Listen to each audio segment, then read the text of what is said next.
ज्येष्ठ नागरिकांसाठी माहिती तुम्ही त्यांना त्यांच्या सीटवर बसायला जागा देता का? अगदी सन्मानाने भरत आहे. गुड. हेच दृष्टी आणि दृष्टिकोन ठेवा.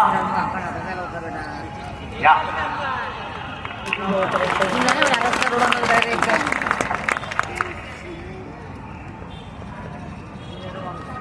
बघितलं हे असं आहे.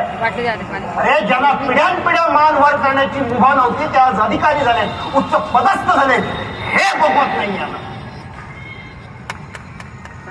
बोल 40% बोंब यांनीच उठवलेले आहे आणि आता आमच्या गुणवत्तेवर प्रश्न उठवत चालले.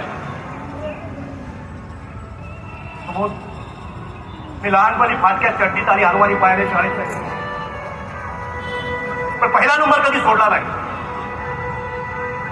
वाचनाची आवड जोपासली, त्यातून जाणीवा विस्तारल्या.